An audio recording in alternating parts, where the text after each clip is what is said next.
Alissa, welcome to Women Finding Clarity. Thank you. I'm so happy to be here with you. I am thrilled to have you here. This is not our first interaction, as you obviously know. But we've been to each other's events. We're colleagues. I dare say we're friends now, which I love. And I wanted to have you on because we are women finding clarity, and what you do resonates so much with that theme of clarity in our lives. So that's a great place to start. Let's just talk about what you do. All right. Well, I help women, specifically women in midlife, struggling with the challenges of aging. So things like hot flashes, weight gain. I'm raising my hand for everyone who's not in YouTube world. Yes, I think a lot of us are. Poor sleep, low energy, low libido, aches and pains. So all those things. And really to break through obstacles that might be keeping them stuck, because no one really has to settle for those things, even though we might have grown up thinking that we had to. So that's really what I help women do.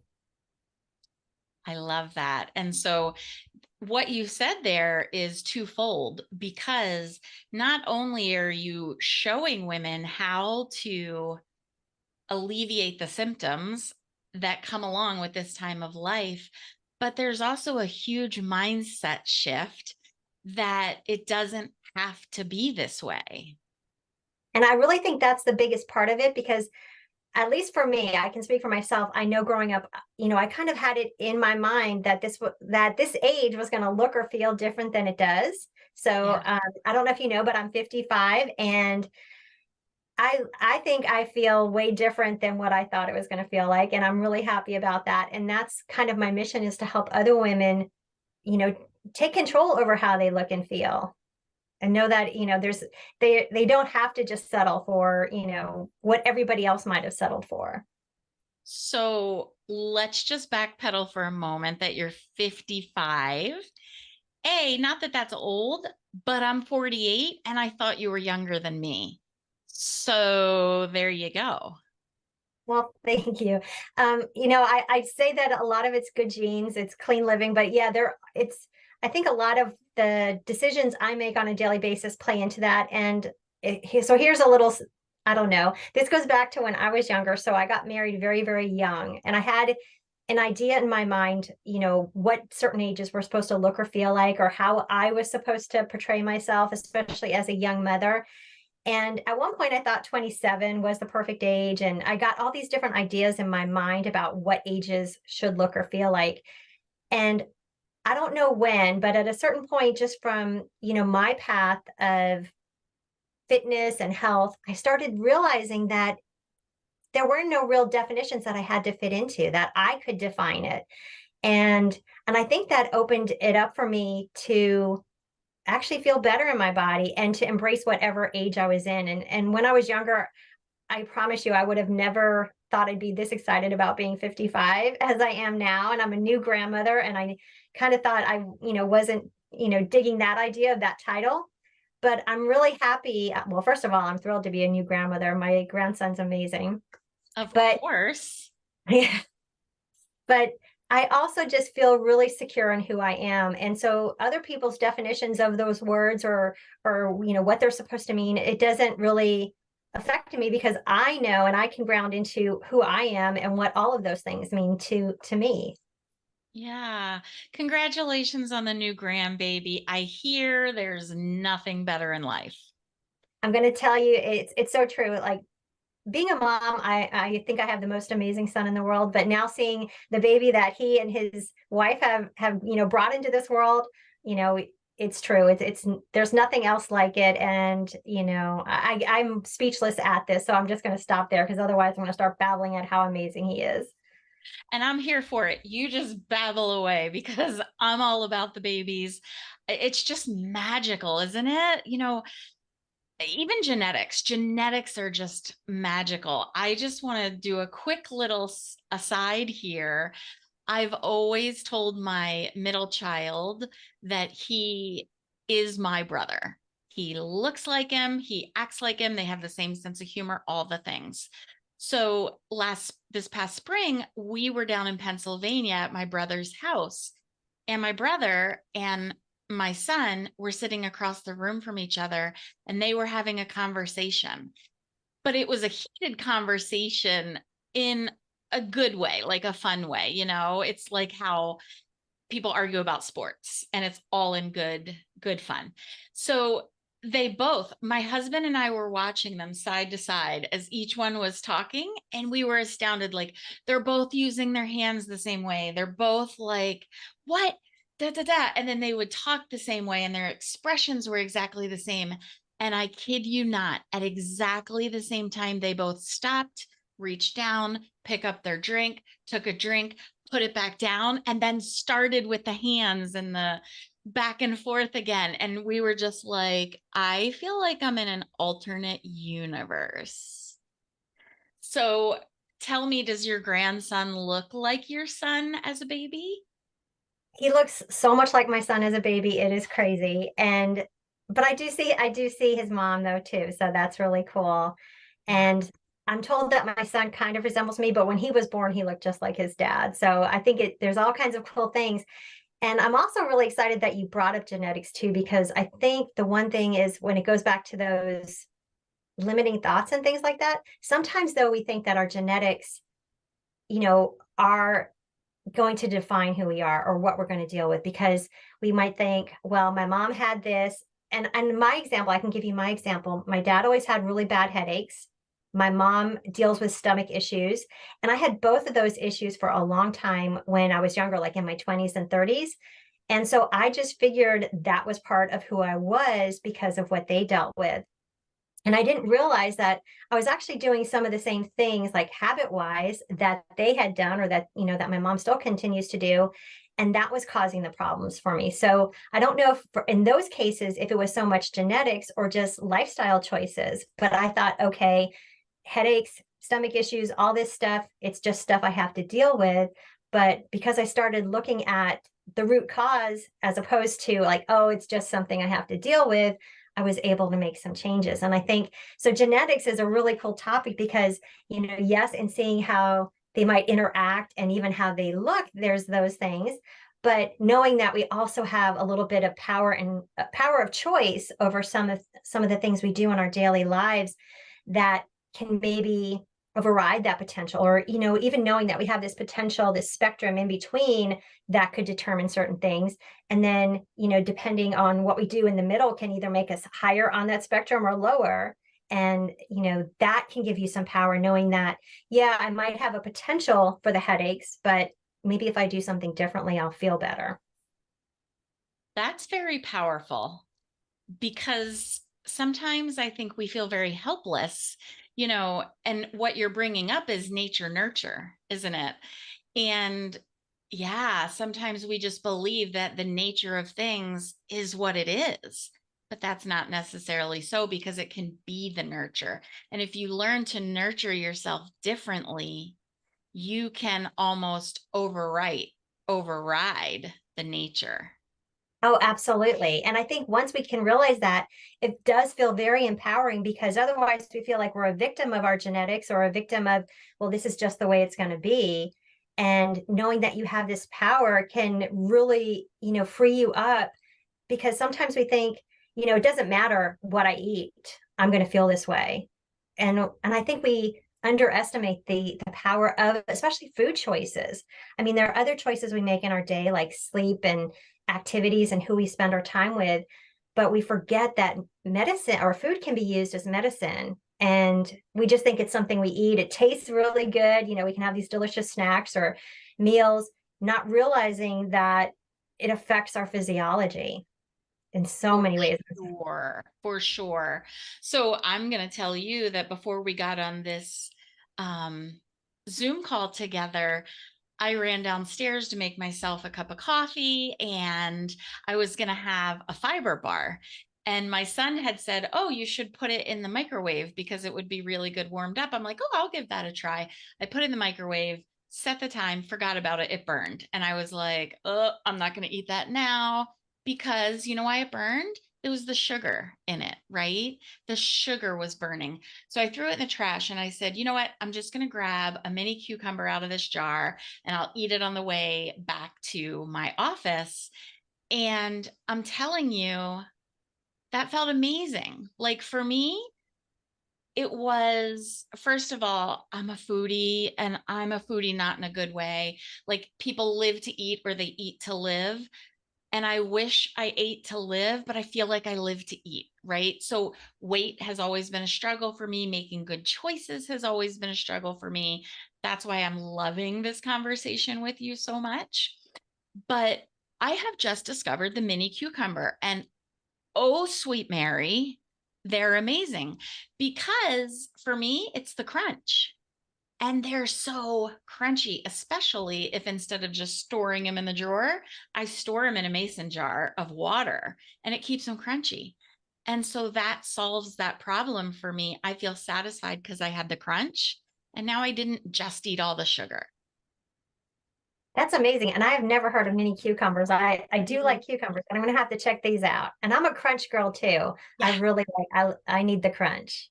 yeah, amazing. So one of the things that, you've already talked about is mindset, right? We've dug into that just a little bit. And as we're talking about nature nurture and the headaches, and stuff that you feel like you have inherited, had, or were destined to inherit from your parents, how big of a factor do you feel like our mindset plays in that? Because do you think that just we convince ourselves and so it is? Oh, I think there's a huge percentage of how we feel, how we look based on what we perceive as our reality. Because it's almost like when we think about affirmations and manifestation, because once we create that vibration and we create that reality in our minds, we look for things to make it happen. And most of the time it's on a subconscious level, so it's not like you go out looking for to make this happen, especially if it's a headache or a stomach ache or weight gain or any of the things that we deal with. But if we think to ourselves, I'm overweight or I'm out of shape, well, then when we have an opportunity to work out or to eat better, to make a healthier choice, we tend to default towards the one that's going to keep us in that reality of having those headaches or being overweight or feeling out of shape. But if we feel like that healthy fit person and we believe that that's possible, if it's not true, so it goes to those affirmations again or creating the manifestation. If possible, we see that vision of the future version of ourselves, then we're more likely to be able to make a healthy choice. And we feel more grounded in it because like it's almost like the what would Jesus do? Like what would the healthier version of me do? So and I don't know if you know this about me, but I'm a marathoner and I've run over 30 marathons. You're nodding your head, so you must have heard me. But Yeah. I've run the Boston Marathon as well. And I was always into fitness, but never so much into running like when I was younger. So I thought running was boring and I just, had no desire to do it. I had a treadmill and I walked on it for years. And then when I decided I wanted to run and it started getting interesting to me, and I learned that I could potentially qualify for the Boston Marathon, I started to see myself as that Boston Marathoner. And it made it easier for me to get up in the morning to run when it was cold and dark, because now I saw this possibility. But in the beginning, there's no way I would have gotten out of bed to go run. And it's the same thing with any of these potential versions of ourselves that we want for the future. We first have to believe that it's possible, or, see that future vision of ourselves. I hear different people talk about belief in different ways. So, and sometimes it might be that I believe in your belief. So like maybe you believe I can do it and I'm not quite so sure, but I know that you really believe in me. So I can take that step trusting that, you have a vision for me. So yeah, it takes a lot of that mindset really is important, because if I think it's not possible, do you think I'm getting my butt out of bed to run in the morning? Probably not. I can tell you definitely not on my end. And two things I want to just highlight what you said there. one thing is that belief, you know, you're saying, maybe I don't believe in myself, but if you believe in me, I'm borrowing your belief to get me there. Is that something that you do for your clients? And if so, how do you do that? Well, exactly. That's a huge thing because sometimes we, whether it's the way we grew up or just our self-esteem, that we just don't trust that we can get there. We feel maybe there's something lacking in ourselves. We don't think we're worthy. And sometimes, yeah, it is that idea of borrowing the belief, because that knowing that your coach or your mentor can get you there, or that they see something more in you than you see in yourself. Because sometimes, sometimes we don't see our obstacles, we don't see our blind spots, but we sometimes don't even see the potential that we have in ourselves. And it can really take that other person standing outside of ourselves who can say, hey, yeah, you have it in you. And so that does become a very powerful tool, because a lot of times we just might not be able to see the end of the path, or that the path is taking us further down the road. And you need that other person to help you. Yeah, you kind of just spoke to the other thing that I wanted to pull back that you said, and it was that, if you have this choice of, I'm going to get up out of bed when it's still dark outside and run, or I'm not, I think more often than not, and maybe this isn't fair to say, but it seems that more often than not, people just fall back into the comfort, right? And the comfort is, yeah, maybe tomorrow I'm staying in bed. And so, what is it that creates that shift of saying, okay, I'm willing to get out of the comfort to do the thing that I don't want to do? Well, comfort is a big thing. And I saw this awesome quote the other day, and I was talking about that, nothing great happens in our comfort zones, and even though it might take a little bit of work and discomfort to get out of it, we can't grow in that comfort zone. And I think the real thing that takes us to get out of it is to have that deeper why, to figure out what your big why is. And my big why was running the Boston Marathon. Your big why might be, there's a reunion coming up, or you want to, get on the floor and play with your kids and your grandkids. So it's really having that why that that is crystal clear to you, and it's got to have an emotional element to it, because if it's doing something for somebody else in the sense that, my husband really wants me to get healthy, or my doctor said I need to lower my cholesterol, those are kind of hard whys, because until it has an emotional reason to you, maybe somebody in your family had a chronic condition and you saw what it did to them, and you're starting to have it get real for you, and you're like, I don't want to go that route. I want to be around for a long time for my kids. I want to, walk my kids down the aisle or see my grandkids or whatever it is. Then it can become more emotional, and you can tie yourself to that emotion to get out of the comfort zone. But you need that why, because when it's that cold, dark morning and you don't want to get out of bed, or you're faced with a tasty treat, and, all you care about at that moment is having, one bite after another, unless you have that why to change something up, it's going to be really, really hard to rationalize getting out of the comfort zone, because like you said, there's tomorrow. You could always, eat healthier tomorrow or work out tomorrow. But the problem with tomorrow is sometimes it just keeps moving. And then you might end up in a situation where you've had too many tomorrows, and you're to a place where there's really no return. So, I think that's why today is so powerful, is Mm. you get to choose today how you're going to feel tomorrow. What you just said really just hit me over the head with a huge mallet, because it's so true. I talk to my clients all the time. I've said it a million times on the podcast that all we have is the now moment. And if I could take Eckhart Tolle and just put him in my pocket and carry him around with me, I would.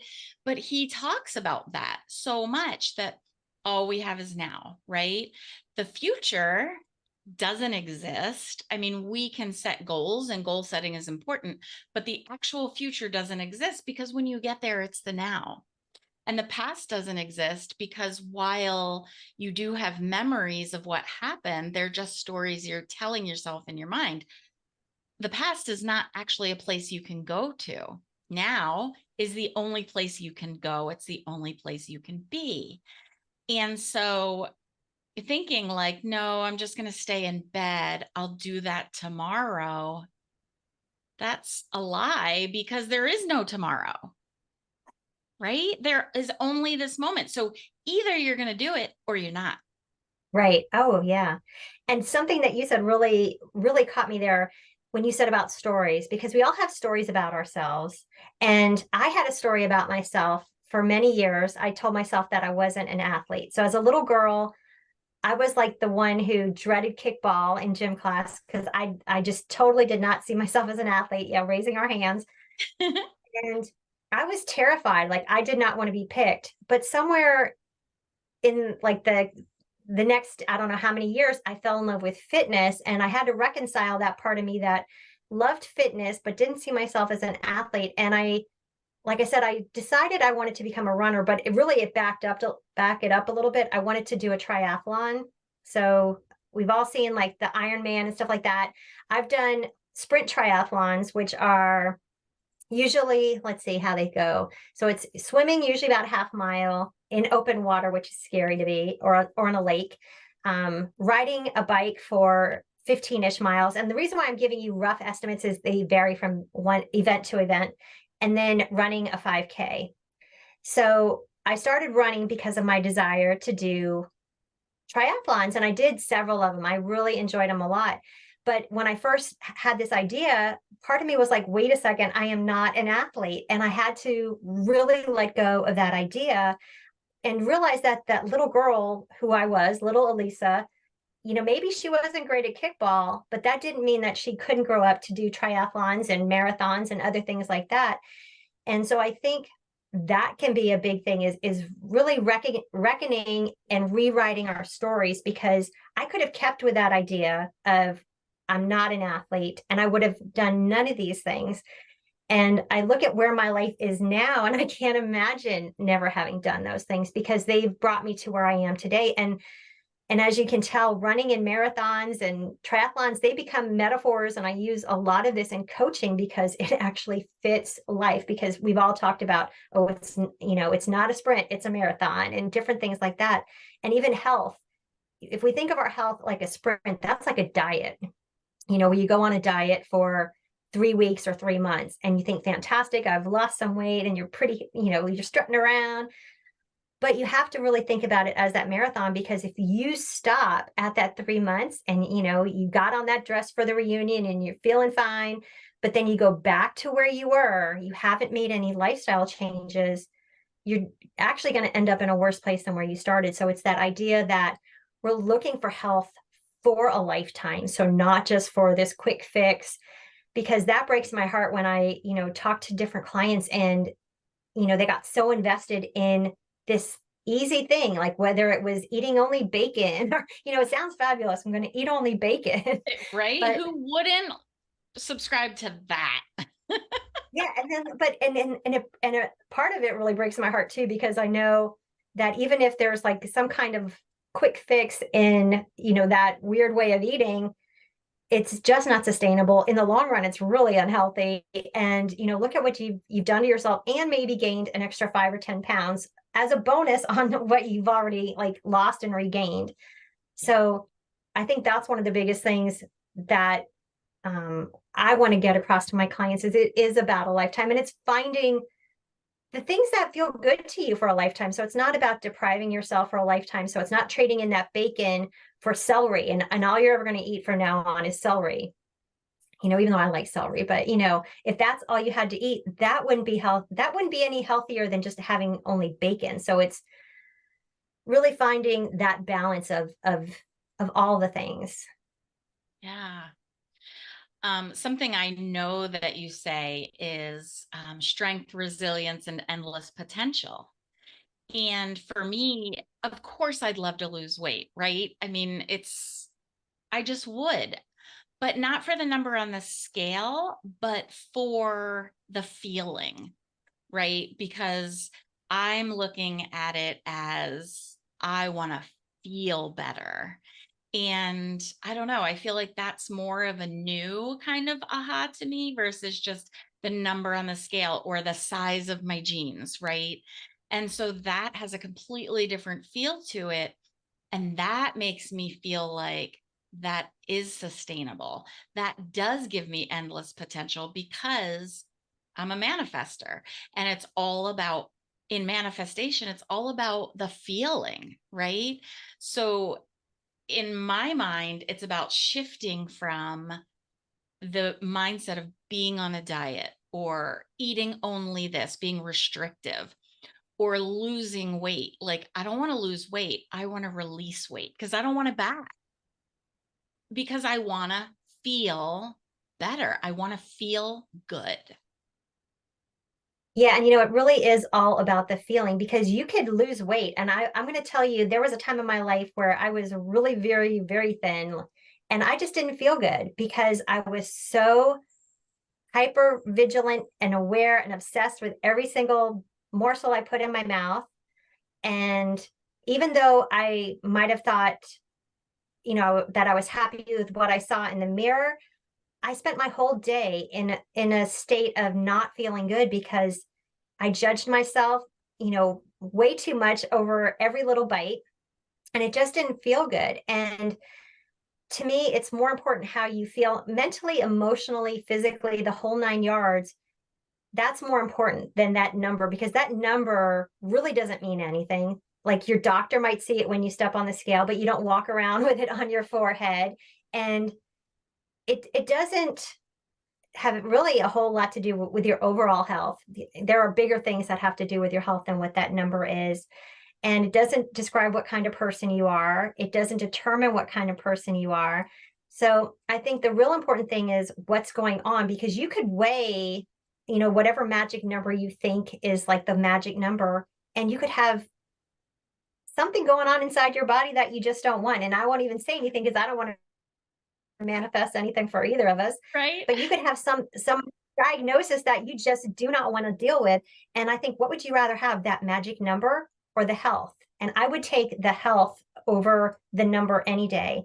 And actually, that's why I lead a masterclass called Beyond the Scale: 3 Secrets to Ageless Vitality, because I want my clients and the people that I work with to realize that that scale, while, for some of us, maybe managing your weight or watching that number might have virtue and value, but it can also take us out of health when we're more concerned with that number.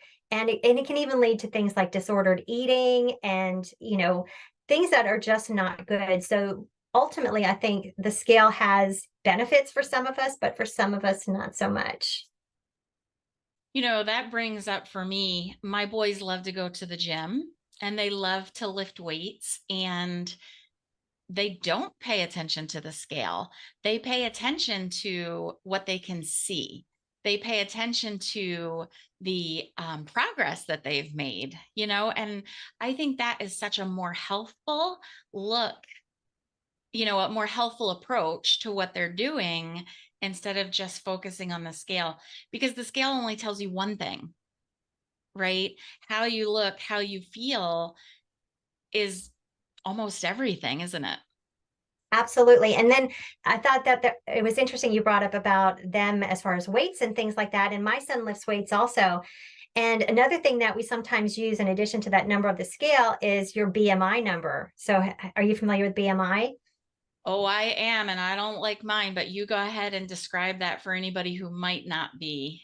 Okay, so your BMI is your body mass index, and it has to do with your height versus your weight. So for somebody who lifts weights, they have a very high BMI, a high body mass index, which really isn't representative of their health.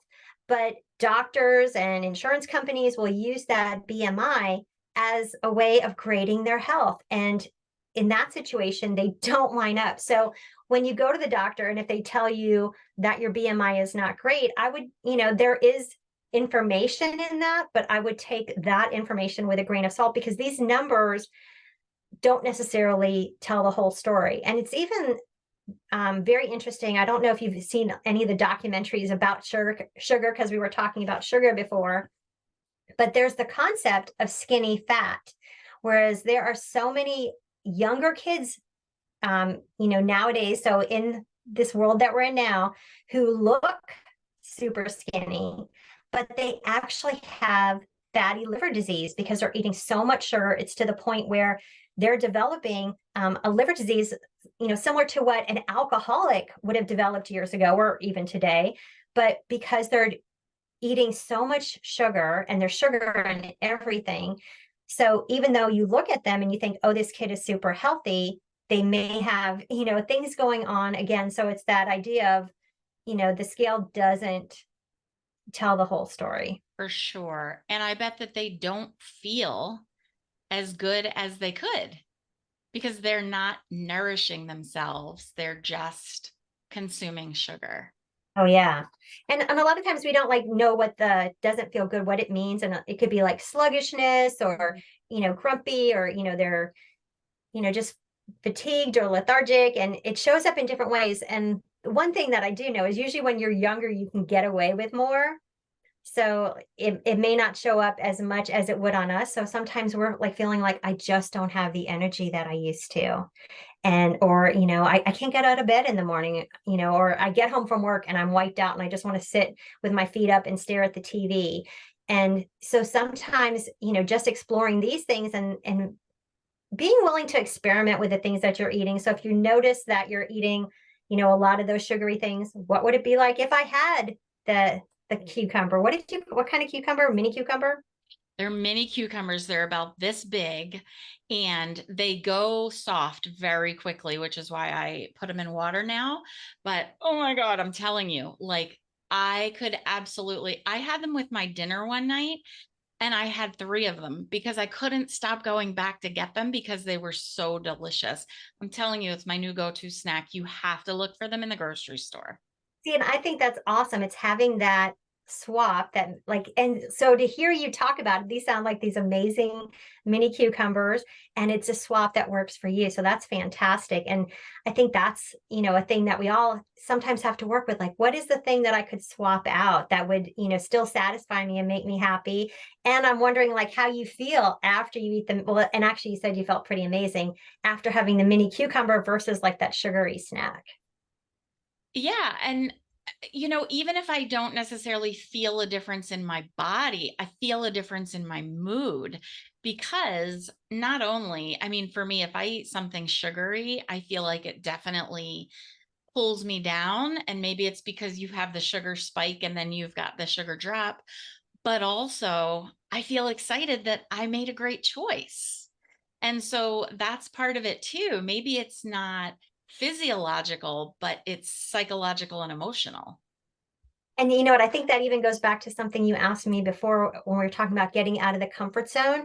I think once you make a good choice like that, having that mini cucumber and feeling like I did something really good for myself, it sets you up to feel better and make another good choice. And it becomes one of those things that it snowballs, where you one good choice makes the next good choice easier. And that's why starting out your morning with intention can be really important, because it helps you make better choices throughout the day.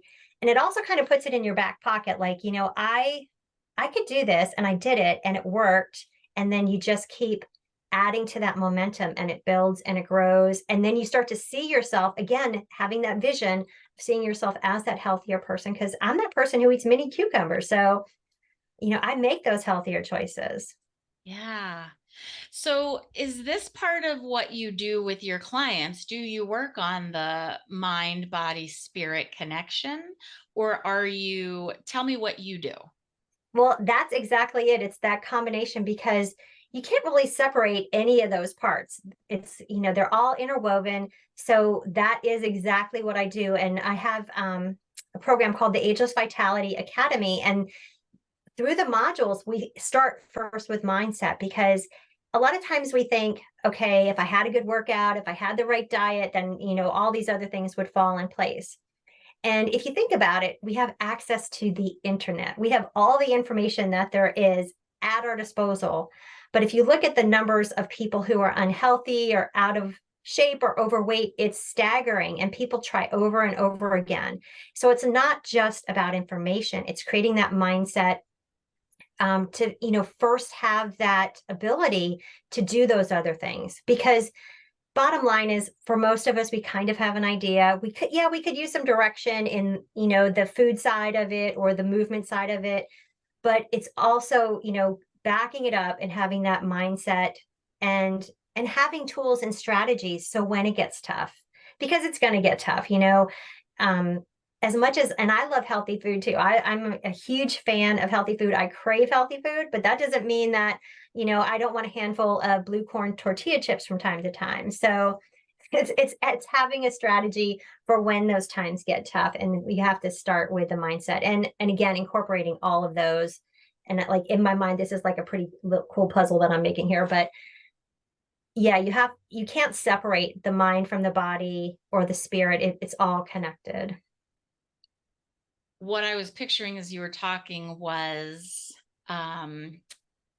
information, education, and what's the other word I was just thinking of?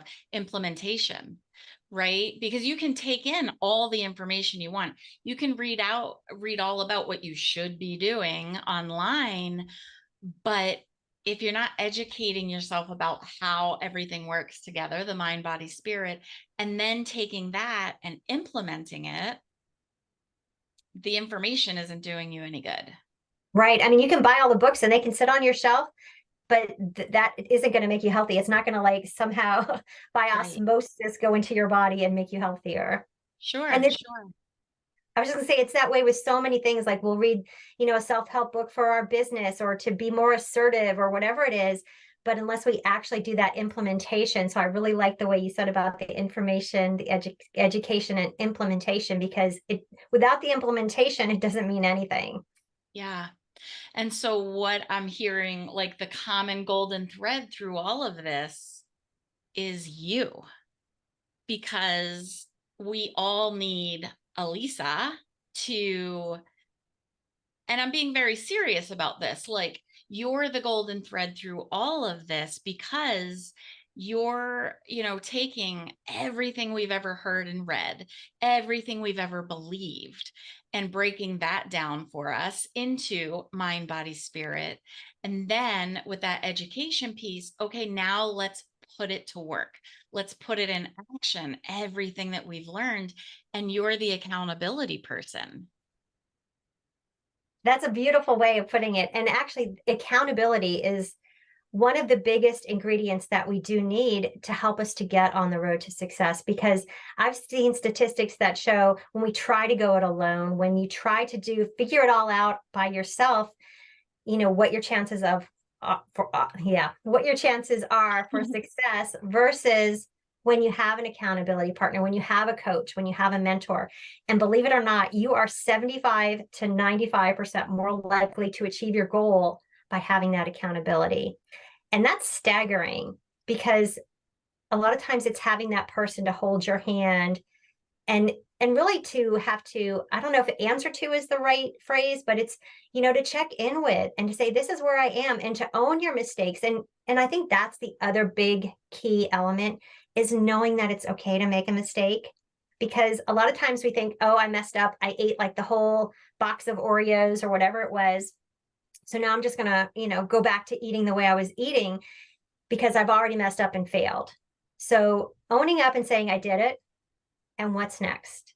And knowing that none of us are perfect on this planet. I don't think there's anyone or anything that is perfect at what they do, at being a human or anything else. And so realizing that when we mess up, which we are all going to do, all that matters is that very next step, and just saying, okay, what's next?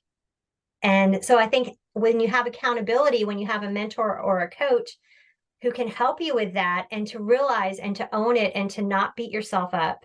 So like beating yourself up to the point where you're then, going on the binge or whatever it is that, is your method of soothing or self strategy or self sabotage. sometimes then that becomes the comfort thing and we think, okay, well, this is what I'm going to do. But sometimes the coach can say to you, okay, knock it off. Oh, pull up your big girl pants. What's next? I love that because there's no shame. It's just support. It's just saying, okay, you did that. You ate the whole container of Oreos. How did that make you feel? Where do you want to go from here? Because we all have free will, right? And so as you speak, I just have this vision of you in my mind as you are the GPS. And so the GPS isn't going to take you there unless you tell the GPS where you want to go, right? So there's no shame if a client comes to you and says, I did it. It was a tough night. Took a big step back and ate a whole bag of Oreos. I feel terrible about myself. And instead of shaming, what I envision that you're saying is, okay, you did that. And that was yesterday. Where do you want to go from here? That's what I'm hearing you say. And I think that that is so empowering. And I loved your example of the GPS because it's true, because the GPS isn't going to beat you up and say, oh, you messed up, you took a wrong turn. The GPS is just going to look at, okay, let's recalculate what's next. If you still want to go to that goal, that destination that you told me, then this is what's next. And I love those two questions. How do you feel? And I think that's really a key to get in touch with, like, how did you feel before you did it? How did you feel during? How do you feel after? How do you want to feel? So, you might be feeling pretty crappy and beating yourself up, but let's not wallow in that. Let's look at how you want to feel and make that next small step. And I think that is one of the big keys that I work with my clients is the small step, because a lot of times, and I'm sure working with your clients, you've probably seen this too, where you ask them, what do you want or what do you want to do next? And they give you like 50 things. And it's like, whoa, let's back up. Let's, come down to one small thing and make that one small change. Because going to my marathon example, if I went from not running to trying to run a marathon, I would have been in a world of pain and I would have never wanted to run again. But it's taking those small little steps where, the first time I went out for a run, I ran for half a mile, and I didn't have a sports watch back then. So I remember mapping it. I thought I ran so far. And when I mapped it and I saw how far I ran, I was like, okay. But for me, that half a mile was far. And then I gradually added on to, 3/4 of a mile and then a mile. But if I had tried to run 26.2 miles in that first go, it would have been over. And so that's what I work on with my clients is the small change, because those small changes, if you make a 1% improvement every day for a year, that's a 37% improvement, which, you might think, oh, but if It's you tried to, amazing. yeah. And if you tried to do that all at once, it just wouldn't happen. So owning that those small changes really add up. And I think one of my favorite analogies for that is like when you brush your teeth. So how long do you brush your teeth for in the morning? I would say maybe a minute. Okay, so a minute, that's 2 minutes in the day that you brush your teeth. But if you chose not to spend those 2 minutes brushing your teeth, what would happen then? Like, what would your dentist appointments be like? What would your smile look like? But those 2 minutes add up so much to, good dental hygiene, a beautiful smile. And so it's the same thing with our habits. And even, when we think about the things that we do in our day, we might think, oh, I can't do one more thing. But if it's, maybe it's subbing something else. So maybe 1 minute of television for 1 minute of push-ups or jumping jacks, and seeing how that can add up in a day or in a year. Yeah, I love that you have so many little tips and tricks and substitutes and, finding time in your day. And you're just such a wealth of information. And I know that myself, and I'm certain every listener is walking away with like an aha. Well, thank you so much, Pascal. I really enjoyed being here with you today. Just as always, I really love talking to you. And I think your listeners are so amazingly lucky to have you, because even just hearing you reflect back to me is an amazing experience and a gift to me. So I thank you so much. I thank you, and I can't wait until we can chat again. Me too.